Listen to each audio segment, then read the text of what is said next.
Hey everyone, my name is Jose, and smartphone cameras are kind of getting boring. Besides all the innovations we see in hardware and processing, I don't think the smartphone camera look is going to get much better in terms of looking like an SLR.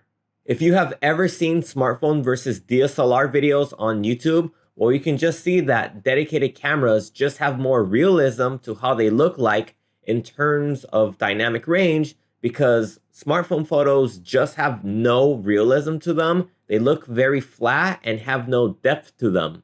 When I say depth, I'm talking about levels of dynamic range and realism as opposed to bokeh or anything like that. So even if you have a smartphone photo with really accurate white balance and colors, it just doesn't look that natural because of that high levels of dynamic range you get from dedicated cameras because of their larger sensors. It's also the processing we get from photos because we get over sharpening effects and textures look way too defined when they should be a lot more relaxed in most cases. So I've been thinking, without changing the hardware, how can we undo the smartphone camera look that anyone can do? And I think I found the answer.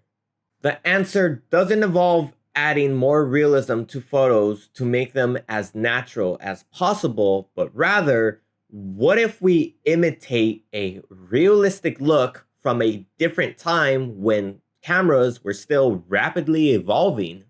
We're gonna imitate film camera looks from the 1950s and beyond, and let me tell you, it works like an absolute charm. But first, let me show you how we're achieving this. We're just going to open up Snapseed with our photo, use the accentuate filter. You can tune down the saturation if you like, but this will vary between photos, as well as shadows. And then we want a grainy film preset, which I usually like A01, B03, L04, and X03, just to name a few. Lastly, just crop your photo to a 3:2 ratio, even though these film cameras don't have that ratio. It's just a preference thing, and I like this way more. So here's our before, and here's after. Just look at how much more realistic and stylish our edited photo is. I really want you to pay close attention to what exactly makes these photos different from traditional smartphone photos. It's in the rendition of colors, where colors look a lot more linear in how they blend in together, as opposed to the color contrast you get with stock photos, since stock photos will display to you each color individually, and thus there is no immediate similarity in tone. So what we have done is introduce less color contrast because the colors blend together, and artistic color interpretation to give our photos a certain kind of flair that you only get with film cameras, and that's what made our photos more realistic because we're hiding the phone look as much as we can. Especially since these filters add artificial grain to photos, it definitely sells me that yeah, a film camera took these photos and the grain is just a perfect addition to getting rid of the phone look. And it doesn't stop there because you can practically do this with any photo you have ever taken or will ever take. It doesn't matter what phone you have. It doesn't matter if it's the ultra-wide main sensor, selfie sensor, telephoto sensor. It doesn't matter if it's bright outside, dark outside, indoors. It doesn't matter if you think the photo is already decent as an original photo. It doesn't matter the scene or subjects in the photo. Just look at how far we have come by applying presets to the photos that takes no effort. These are, again, presets that anyone can replicate because of how easy it is. And I am just awestruck that yes, we have successfully introduced new life into our photos by giving it a stylish look that remains very realistic because these camera looks did exist at some point in time. So even if it's not accurate to life, it's accurate to our perception of film cameras. And all of these images are just JPEGs that already suffered the computational photography look, which removes that depth from photos. I mean, you could take these photos in RAW and edit them, but remember, I'm trying to make this as simple as possible. And yeah, we have achieved simplicity and high yield results all in one go. I have tons of samples to share with you, but that's just a little taste of what's possible. So one of the things I really like about our edited photos is that we changed the aspect ratio from 4:3 to 3:2, which gives it a little bit more of an SLR flair to it because that's just what those cameras take. And it just makes it a little bit more wider and taller for portraits, which I just certainly like a lot more than the boxy 4:3. And some time ago, I was inspired by GX Ace's video on the Hasselblad XPan and how it takes photos as if they are frame stills from a movie. And I just found it to be a very interesting concept that I sought out to replicate myself.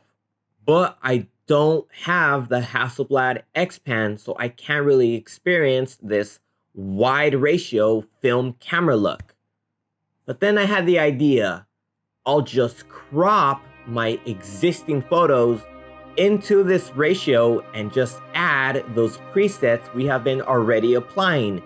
And let me tell you, it's even more impressive than I would have ever thought. So these photos are going through the same Snapseed process, except I cropped them into a 64:27 ratio, which my Huawei phone inspired me to choose this specific ratio. And the photos we get are truly cinematic, and I'm just left in awe once more. This is such a cool concept that I will deeply explore alongside film grain filters, because it's just that immersive and just that good. And these are originally 4:3 and even 3:4 photos that I took a long time ago, but now I've repurposed them and they came out so good.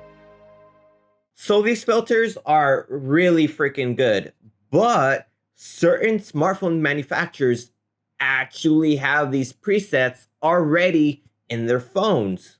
The first one that comes to mind is Vivo. Ever since I saw that the Vivo X60 phones have this filter preset built into their phone, I immediately fell in love with these sorts of looks. And even the recent X90 phones have a preset filter that basically replicate this looks.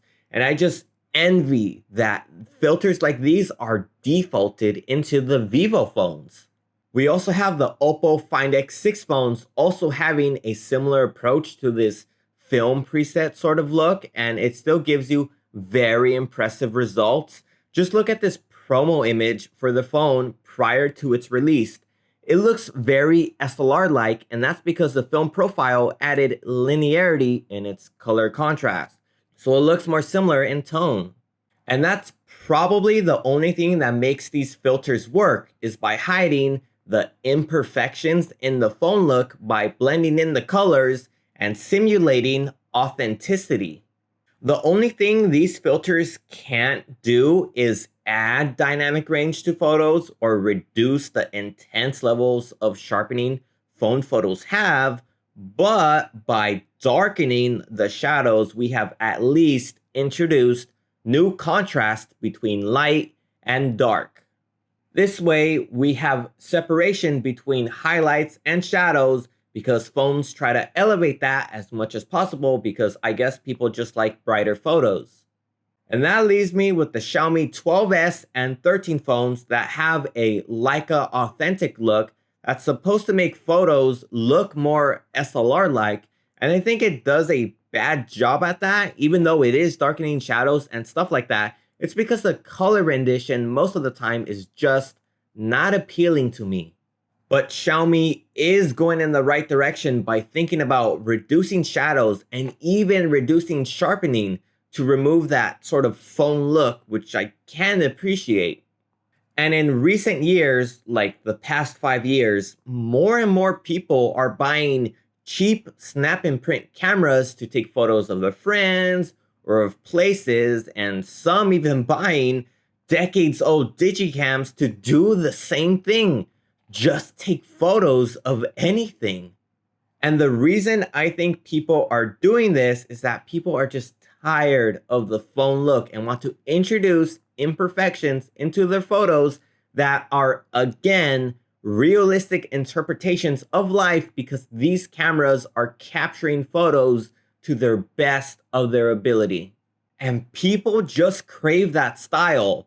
I crave that style. They crave new meaning into their photos, and that's why they're choosing to replace their iPhone Pro Max phones with cheap and outdated hardware just for that realism. I think there's a lot to learn from this video and current world trends about using digicams. And if you want to save my Snapseed film presets, well, they're linked down below as Snapseed QR codes, which are really easy to import. And I'm glad I was able to make this video, because this video has been planning and making in the months, just like my Gcam video. And I'm just happy to finally get it out. So yeah, thank you for watching. Bye bye.